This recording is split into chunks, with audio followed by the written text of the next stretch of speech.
কাউনিয়ায় ধর্ষণ শ্লীলতাহানির বিরুদ্ধে প্রতিবাদ মানববন্ধন।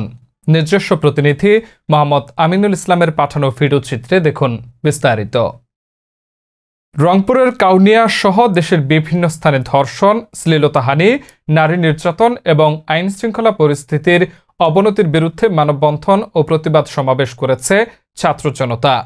23 ফেব্রুয়ারি রবিবার বিকেলে ছাত্র জনতার ব্যানারে কাউনিয়া উপজেলার বাস স্ট্যান্ড মোড়ে রংপুর কুড়িগ্রাম মহাসড়কের পাশে প্রায় ঘণ্টা ব্যাপী এই মানববন্ধন কর্মসূচি পালন করা হয়। মানববন্ধনে বক্তব্য রাখেন আরিফ হোসেন, শিপন আহমেদ হিমু, রায়হান আহমেদ, আসাদুল্লাহ আল গালিব সহ প্রমুখ। বক্তারা বলেন, সম্প্রতি কাউনিয়ায় একটি শিশু ধর্ষণ চেষ্টার শিকার হয়েছেন, কিন্তু অভিযুক্তকে আইনের আওতায় আনতে পারেনি পুলিশ। আমরা অবিলম্বে অভিযুক্তকে গ্রেপ্তারের দাবি জানাচ্ছি।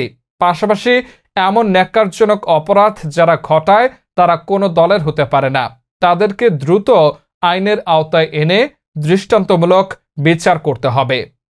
এখানে একত্রিত হয়েছি 5ই আগস্টের পর থেকে দেশে দেখা যাচ্ছে বিভিন্ন রকমের ধান্দাবাজি, চান্দাবাজি, অরাজকতা শুরু হয়েছে।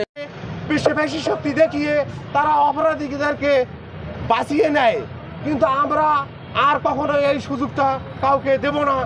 আমরা ছাত্র জনতা যে উদ্দেশ্যে রাজপথে নেমেছি, কারো পেশি শক্তিকে উপেক্ষা করে আমরা রাজপথ থেকে চলে যাব না। আমরা প্রত্যেকটা অপরাধীর শাস্তিকে নিশ্চিত করে তারপর রাজপথ থেকে অবসরে যাব ইনশাআল্লাহ।